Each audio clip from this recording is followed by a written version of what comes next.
Good morning, everybody. So woke up last night and my stomach wasn't feeling that good. And it's still not feeling that good. I've had kind of the big D word for all night long. I don't know, I think these events just get you so run down between the training leading up to them and doing the events and climbing the mountain and getting off the dang mountain. And anyway, I thought today I'd be feeling better.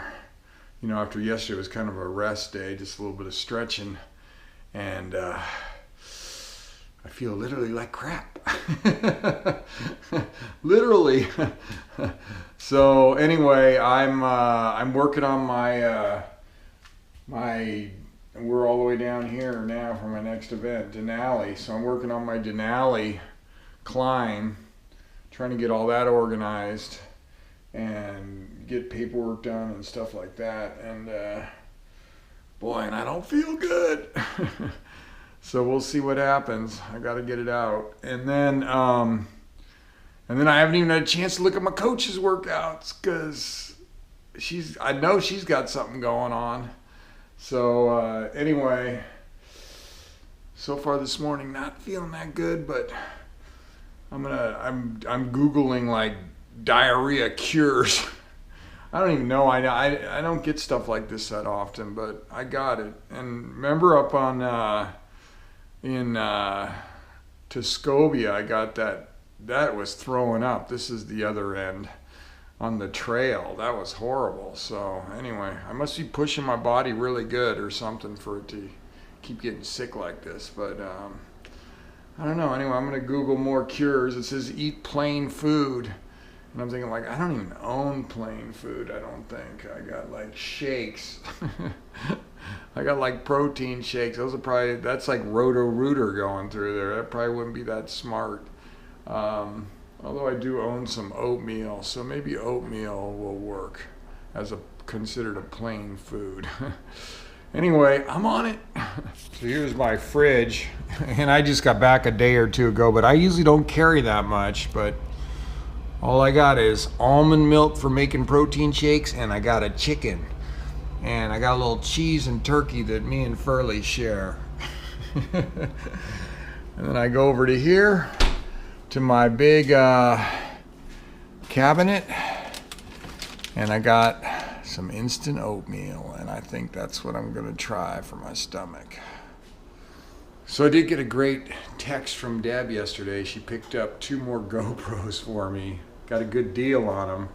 I'm into the Hero 4 because I know how to use it, and it seems like it works perfect. So I'm not upgrading, and she's getting some great pricing. But I brought 3 up to the mountain, Aconcagua, to Venezuela, and I came back with 1 limping in. 1 I accidentally peed on. Done that twice with my GoPro, and 1 I slept on. You know, I had it in my pocket, I rolled over on it, and I think I killed it. And so I got this one that's my oldest one that's limping in till these new ones all show up, and then I'll be all revamped with new equipment. Well, kind of new equipment. New, but the Hero 4, which is my regular, because I totally understand it. Furley B, you want to go to the park? What? Do you want to go to the park? Why? Sometimes do we see squirrels?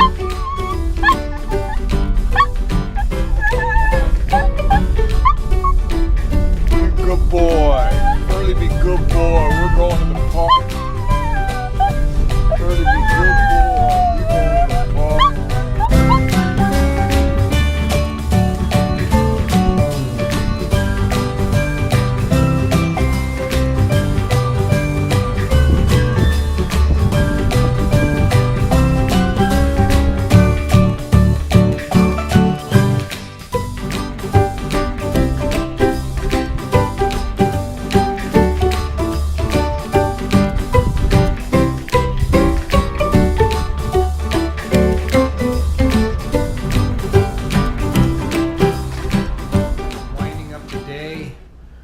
the way I started it.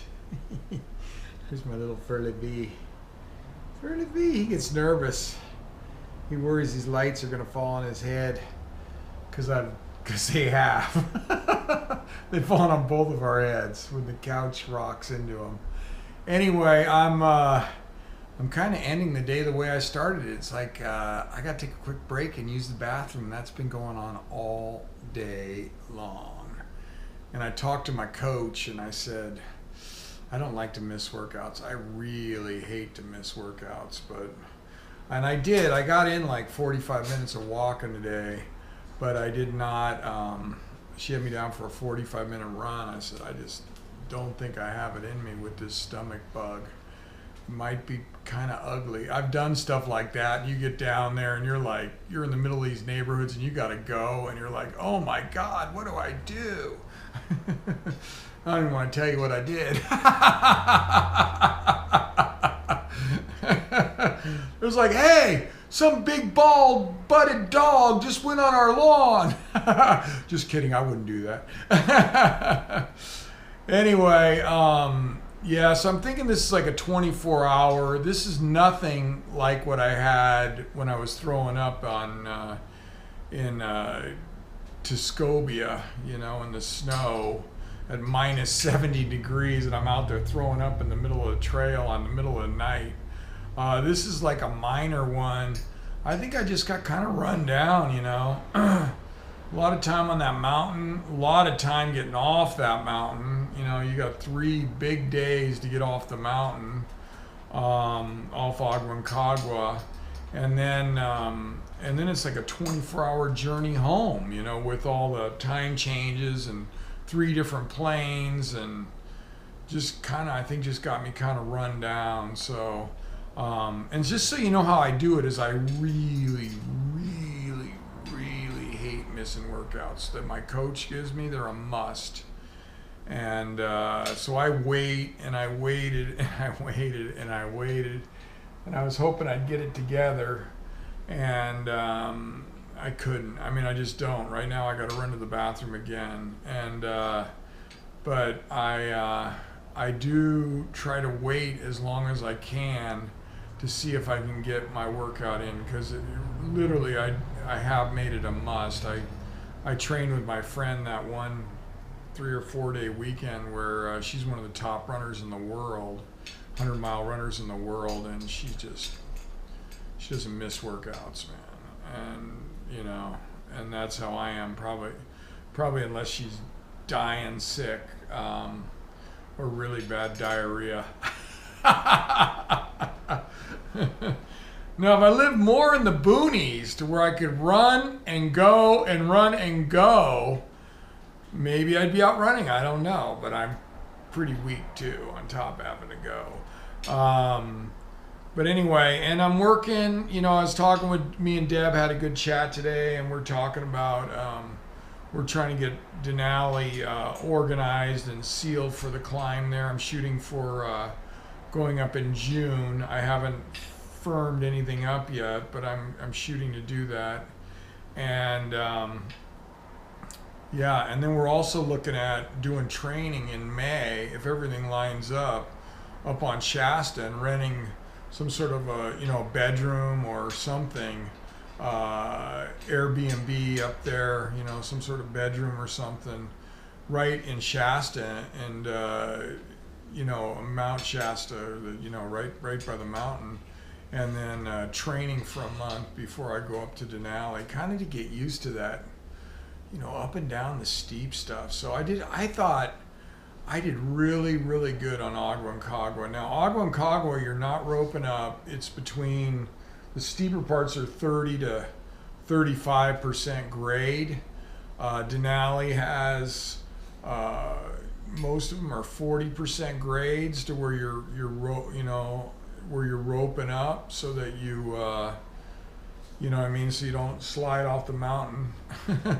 You got your teammates there, hopefully to hold you up, or you to hold them up. And so it's a little bit steeper, but I was on 30, 35, no roping, and I never got the EBGBs on Aconcagua. I mean, at the end, the time cut off and the altitude, you know, kind of wiped out my chances of summiting. But I got within 600 feet, and I was, you know, 21,600 feet. The mountain's 22,200 feet, and the main guide, you know, he told me that, hey, if we didn't have so many people and I could have took you up slower, you would have made it. So that's like a big deal to me. That's a big confidence builder. But yeah, so I want to work on a little bit steeper stuff on Shasta. You know, Shasta, you can get that same 35% roughly, you know, a little bit under 40. I think their main peaks are, I mean, their main grades are, and just kind of go up and down and up and down and up and down. You know, that's how you beat fear, man. You just don't freaking keep doing it and doing it and doing it until you're not afraid of it, you know, because it's an illusion. I mean, I really believe that thing, false evidence appearing real. There is some real dangers in life, but for me, it's like most of the stuff that gets me is not really that dangerous. So, you know, mountain climbing is dangerous, but when you are roped to a bunch of people and you do have crampons on your feet, you know, for traction, and you're with trained guides, and, you know, your odds are slim on all that stuff, like really, really, really slim, you know.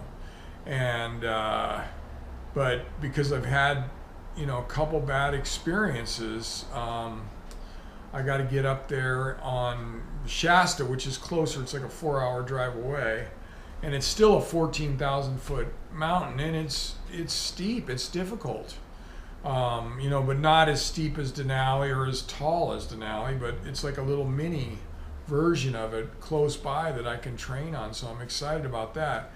But it is like, if you have fears, you just got to do them over and over and over and over. And I tried to shortcut it with some hypnosis and stuff like that, and I think that helps some.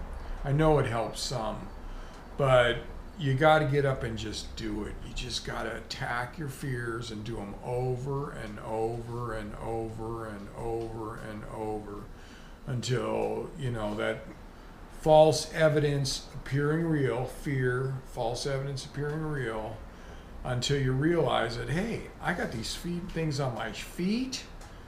I got these crampons on my feet that are like, you know, they're like stakes going into the snow, and I got an ice axe. If I fall, I just stick my ice axe into the snow, self-arrest, and I'm roped to people when I'll be on Denali, and there's all these safety things, and you just got to get that into your head. But what happened to me was when I climbed Denali and I got sick up there. You know, I could feel something coming on when I got there, and I got a really bad head and chest cold when I was on the mountain. And I actually kept climbing for 3 or 4 more days after it got kind of bad. And then it got really, really bad. And I remember the owner of the company said, "Bill, nobody gets better on the mountain," because I thought I'd get better as I was climbing. And I just got sicker and sicker and sicker until they thought I had pneumonia. Some of the people thought I had pneumonia, and I had to come down. I had a really bad case of bronchitis, and I had to go to the hospital, and I was so weak, I pretty much fell all the way down the mountain. I couldn't even hardly walk. It took 2 days to get off instead of 1, and then I took 2 years off from mountain climbing. So what I learned is that where you have this fear that, you know, this little fear, it's in like your dinosaur brain, your primitive brain, your whatever it is. But if you don't get back on the horse, that's where that saying comes from. You got to get back on the horse. Then it comes up here and it becomes like really logical. Like literally when I've done any steep climbing since then, it literally feels like I have bowling shoes on instead of crampons. I have no ice axe. I'm not roped to anybody. It feels like I'm gonna go ice skating down that frickin' mountain, is what I felt like when I first started to come back. And so anyway, I kind of got my plan together. So now it's just getting the right dates and stuff so I can get that training in on Shasta. So Anyway, but today, sick day. Well, I did walk for 45 minutes, but other than that, kind of a sick day. So, and I guess I'm allowed those. Thanks, Coach, because I did text her and she said I should take tomorrow off too, because it did that mountain climbing in Agua and Cagua, that took a lot out of me, and that it's just a long time to be up there, and then on top of it, it was a long way off the mountain and then a long way home. So anyway, still got the Spanish going though. Ojo de Tigre. Look it up if you don't know what it means.